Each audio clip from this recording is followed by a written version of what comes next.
eu fosse marxista na época e tal, eu era muito mais pelas ideias dos livros do que É. do que a realidade que me cercava, porque existiu vários momentos em que eu olhava para os meus colegas e eu achava a galera muito louca, assim, tipo, meu, o que que vocês estão falando? Não tem nada a ver isso. E por que você deixou de ser feminista? Essa Pra pergunta é gente, boa, essa daí hein? é uma pergunta boa, Essa vixe, pergunta é eu já boa. vi vídeos, gente, por isso que eu já separei essa pergunta. O ponto principal é que eu tinha a promessa do feminismo. Então, assim, na época eu estava no meu segundo ano de mestrado. Eu trabalhava com uma coisa que eu gostava muito. Eu trabalhava na época em habitacionais. E é um trabalho que nossa, eu gosto muito. Até hoje eu gosto muito, assim. Então, enfim, eu dava assistência social para as pessoas que estavam no habitacional, resolvia problemas. Ali era bem legal o trabalho. É, Inclusive, eu participei daquele processo que aconteceu lá em Maceió com a Braskem. A Braskem destruiu Nossa, eu a lembro. cidade, foi um puta de um BO. E aí as pessoas precisaram ser realocadas por uma questão de segurança mesmo. As casas iam cair em cima das pessoas. Então, assim, por uma questão de segurança, a gente precisou realocá-las. Eu não trabalhava para a Braskem, eu trabalhava para uma empresa que era contratada do projeto, uma empresa social, que era contratada do projeto de realocação.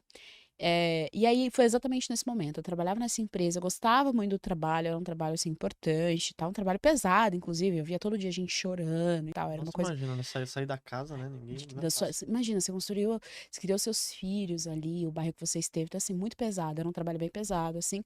Mas eu gostava de fazer aquele trabalho, eu gostava de estar ali, gostava de ajudar da forma como eu Sim. conseguia, né? Dar assistência da forma como eu conseguia para aquelas pessoas, embora o momento fosse muito difícil para elas. E aí eu estava nesse momento. E aí foi quando eu vi que eu tinha toda a promessa do feminismo, mas eu não tinha a felicidade que o feminismo me prometia. Eu não me sentia plena, feliz, uhul. Eu não me sentia dessa forma. E aí eu comecei a pensar de que, olha, de repente se eu fosse uma pessoa casada, de repente se eu tivesse uma família, que o feminismo diz que é tão nocivo para a mulher, né? Sim. Ele fala que não é pra gente ser mãe, porque tem feministas bem radicais que falam, por exemplo, que o marido oprime a mulher, o marido oprime a sua própria esposa só por ser o marido dela. É uma coisa bizarra. E que a maternidade oprime a mulher, enfim. E eu falei, ó, eu não acho que é bem por aí. Eu gostaria, eu quero isso, eu quero isso pra minha vida.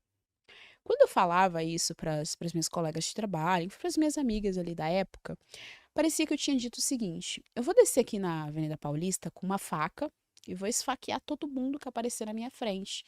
Porque a reação delas era como se eu tivesse dito uma coisa muito absurda. Sim. Então, assim, era completamente bizarro. E aí eu comecei a notar que o movimento feminista que dizia que eu seria livre e tal, e aquela coisa toda, quando eu contrariava ele não era tão Não. livre assim comigo. Sim. Ele pesava, a bota dele pesava no meu pescoço. Então, o primeiro indício foi esse, assim, foi enxergar no meu dia a dia essa contradição gritante, essa hipocrisia gritante das feministas que estavam junto comigo. Então, o primeiro ponto foi esse. Depois disso, e eu já era assim, 50 tons da esquerda, eu brinco. Então, assim, eu já não era assim tão esquerda, eu já tinha Sim. muitas, mas muitas discordâncias com a esquerda, mas muitas mesmo. E aí, um belo dia, eu falei, cara, será que essas pessoas que eu acho que são fascistas, genocidas, será que elas são São mesmo? tão ruins assim, né? Foi essa a minha pergunta. Será que essas pessoas são tão ruins assim? Porque, cara, são pessoas. Será que elas são mesmo tão. O seu João aqui da mercearia, Foi tá isso. certo que ele é grosseiro, né? Mas Mas espera lá, será ele é tão que ruim assim, uma é pessoa tão isso? ruim, né? Foi Ele exatamente é tão isso. amoroso com a netinha dele ali. Pois é, mas você foi no ponto, foi exatamente isso. Espera lá, mas será que essas pessoas são mesmo isso? E aí eu conheci o professor Denis, conheci a página no Instagram, hoje em dia eu tenho a alegria de chamá-lo de amigo, mas conheci o professor Denis Dani Xavier, Xavier, sei, muito legal. maravilhoso, maravilhoso, assim, Vou chamar ele aqui pro nossa, podcast. não, chama, ele é maravilhoso, ele é simplesmente maravilhoso. Tive a felicidade de conhecer a página dele e, assim, eu maratonava Dani Xavier. Na época, inclusive, aí depois veio a época da pandemia, aquela coisa toda, o Denis abria live de madrugada. Caramba, de madrugada. Tipo 1 hora da manhã, 1 e pouca, para falar de várias coisas, assim. Eu assistia todas as lives, eu adorava. E o Denis é uma pessoa divertidíssima, assim. Cara, o Denis, ele consegue reunir tudo, né? Ele é um cara inteligentíssimo, assim. baita do estudioso, intelectual, assim, um professor e tanto, e é um cara divertido. Então eu adorava assistir as lives dele, é engraçado, o jeito que ele fala é engraçado, assim. Às vezes ele fala umas sinceridades, assim, que são muito engraçadas, divertidas e tal. E aí eu comecei a ver aquilo, a consumir aquilo, e aí eu cheguei à conclusão de que, na verdade, a fascista era eu. Que quem defendia as ideias fascistas, quem defendia as ideias totalitárias, era eu, e não as pessoas que eu acusava disso. E aí, assim, todas as respostas que eu procurava, eu consegui encontrar. Então, assim, eu consegui encontrar respostas sobre o feminismo, eu consegui encontrar as respostas sobre o sistema econômico, então eu entendi que o capitalismo não era malvadão. Pelo contrário, o capitalismo é que ajudava a gente, a ascensão social, aquela coisa toda. E a única coisa que eu não encontrei dentro da direita, eu encontrei de maneira muito abafada, foi em relação à negritude.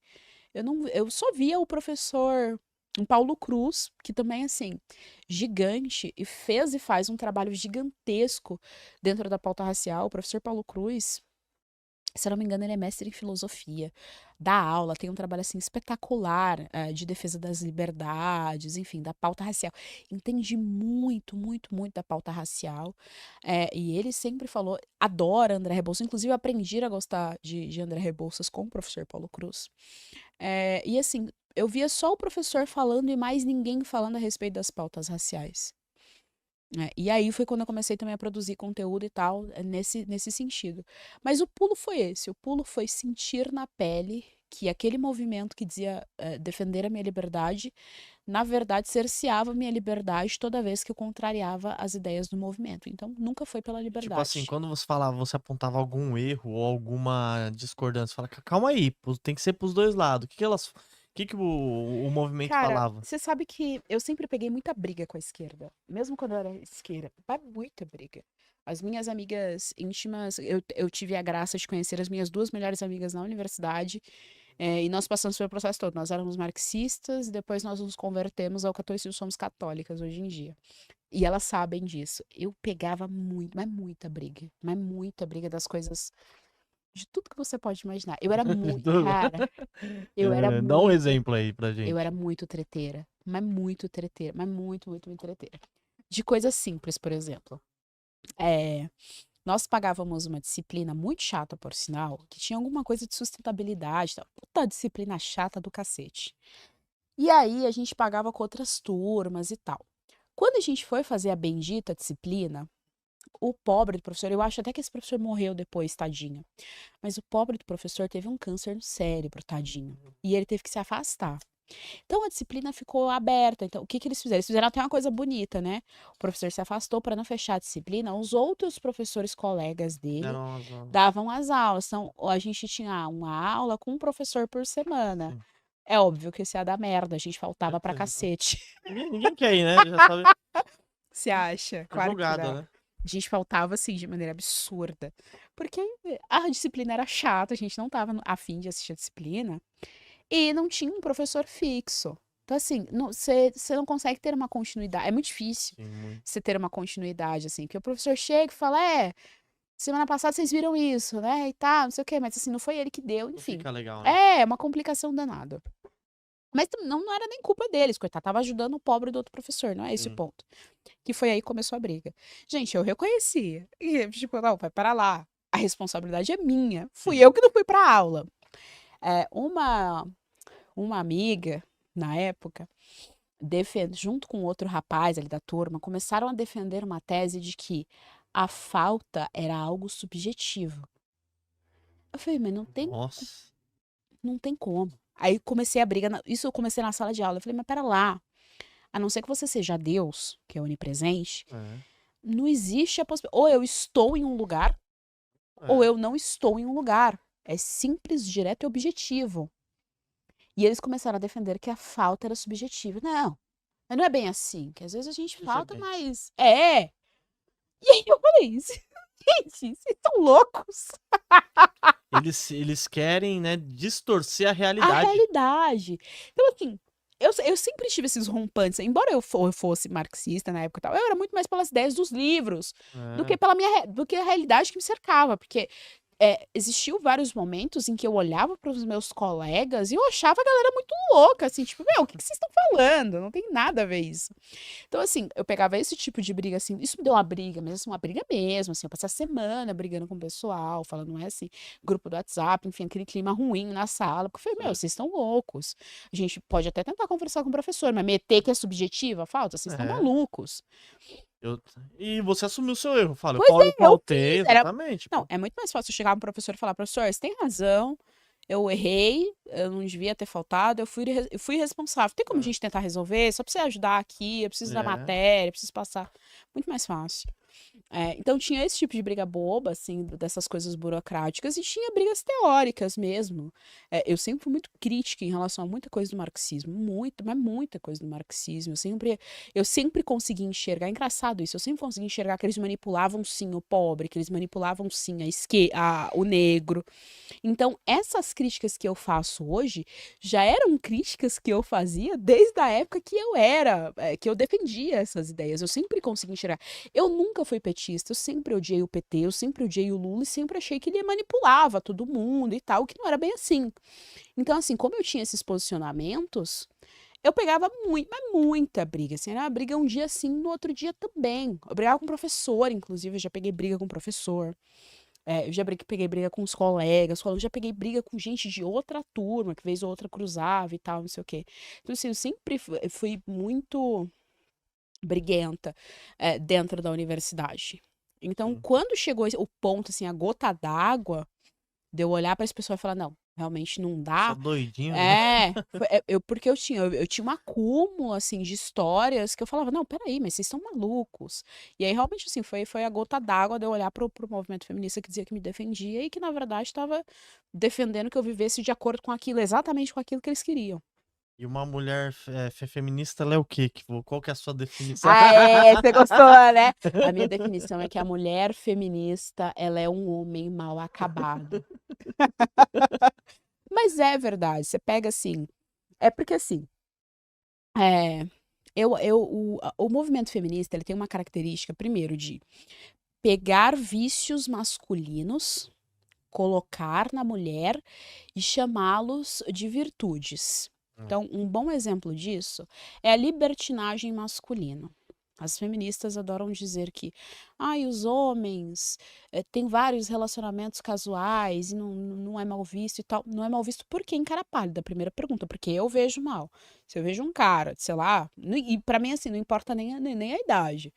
Quando é mais novo, você dá um desconto, né? A pessoa mais nova e tal. Sim. Mas, sei lá, você vê um cara de 30 e poucos anos, que tá vivendo a vida, assim, Parecendo adoidado. novinho, cheio, é. Eu acho, assim, triste. Eu falo, meu Deus, mas cadê a maturidade? Porque, assim, chega uma hora que você não cansou ainda, você quer viver como um adolescente, de uma coisa tão frágil quanto um relacionamento casual e tal. Então, assim, eu não vejo, isso não é uma virtude. Isso não é virtude, inclusive, do ponto de vista cristão mesmo. A Bíblia defende que o homem não tem nem que olhar para outra mulher com Verdade. olhos maliciosos, que ali ele já pecou. Só o olhar dele para outra mulher, ele já pecou. Ele tem que olhar só para a esposa dele, ser leal, ser fiel somente à esposa dele e acabou. E é isso que é ser um homem, nessa perspectiva cristã. Então, as feministas, elas falam que não, que a sociedade passa a mão na cabeça dos homens, o que eu não acho que seja verdade. Acho que deve ter aí a parte que acha Sim. que é o garanhão e tal, mas não acho que isso seja 100% verdade. E aí elas pegam essa ideia e transportam para o mundo feminino. E fala que se a mulher tiver, sei lá, um sem número de relações casuais, ela será livre, ela será empoderada, ela será dona dela mesma, enfim, uma série de baboseiras que são mentiras, que no final das contas prejudica a própria mulher, porque ela vai aí ter um bando de relação, ela pode inclusive sair se apaixonando por um bando de cara que não vai querer nada com ela, e no final das contas ela mesma vai sofrer aquilo. Então Sim. isso é um exemplo de um homem mal acabado, né? Então você pega essa Sim. característica que está ali, né, imperando nesse universo masculino, quer impor a mulher e chamar isso de liberdade e falar que isso é uma liberdade. Não é. Isso não é uma liberdade.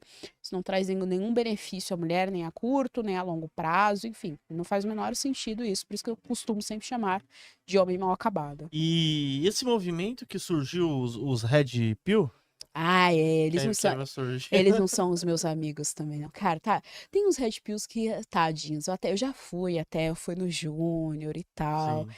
Entendi o que ele defendeu, mas não dá, né, gente? O Red Pill é um troço que pra mim, pra mim o Red Pill, Hum. ele é o movimento feminista dos homens. Eles são os feministas, assim, é a versão masculina do movimento feminista. As feministas, ela atribui ao homem todo e qualquer problema, né? Todo e qualquer mazela, ela vai dizer que é do homem. O movimento Red Pill faz o contrário. Ele atribui todo e qualquer problema à mulher. E Sim. aí o problema toda a sociedade é a mulher. Os dois estão errados no final das contas. Existem homens bons, existem mulheres boas, existem homens ruins, existem mulheres ruins, existem homens muito, muito ruins e existem mulheres muito, muito ruins, assim. A bondade, a ruindade, a maldade, elas são fatores que não vão ter como crivo se você é homem ou mulher, enfim. Ele pode se manifestar em qualquer sexo. Então, assim, pra mim, ainda que... E, assim, o movimento Red Pill levanta alguns pontos que são verdadeiros, assim como o movimento feminista levanta alguns pontos que são verdadeiros. O fato de você levantar alguns pontos que são verdadeiros não significa que o seu movimento como um todo possui algum tipo de legitimidade ou credibilidade. Por isso que, pra mim, não rola, não dá. Os Red Pills. Pô, tá Eu bravo. fico vendo bastante. Eu fico vendo bastante deles, né? É. É dos dois, né? Dos dois jeitos. Eu sempre acabo acompanhando, né? Bastante o que tá acontecendo na internet, né? Uns falam Eles de vão um ficar lado, bravos outros falam de comigo outro. agora. Depois eles pegam o corte, é bom, né? Eles pegam Eles são os corte. feministas. Vou com a foto Isso, do eles vão... Júnior, Isso! do Saldanha, que eu vejo também. Deixa eu ver, deve ter outro Cara, tem Red um Pill. outro. Tem um que é um rapaz negro também, de óculos. Puxa vida, eu me esqueci o nome dele, bem magrinho. Sedutor Afro, alguma É, coisa eu acho que é um assim. negócio assim. Ele também sempre aparece lá no feed e tal, o negócio dele. Não, Mas eu enfim. gosto do Saldanha porque ele é engraçado. Ele pega e fala assim: Eu acho que eu não sei quem que é você, o o Saldanha é um Saldanha. careca, assim, senhor Saldanha. Ele no Eu Instagram. acho que eu já Que ouvi. ele fala: você não é homem, você não é homem, né? Eu É acho, fortão. eu acho que ele uma vez pegou uma treta com Rasta, não sei, não lembro. Eu acho. Não, ele é cheio das tretas, só fica acompanhando ali, dando risada dele, né? E temos polêmica aqui ainda, hein? Ah, Galera que tá é? acompanhando a gente, que deixa seu like, se inscreve no canal. Tubarões, se vocês quiserem ver cotação de ações, de fundos imobiliários, de BDRs, ETFs, criptomoedas, você consegue ver através do site do Investidor 10, a plataforma completa. Tem diversos rankings também, maiores lucros, maiores ROIs, empresas que pagaram mais dividendos nos últimos 12 meses. É uma plataforma completa e você consegue gerenciar sua carteira. O QR Code tá aqui na tela, aqui, só você acessar ou no link da descrição aqui do vídeo também.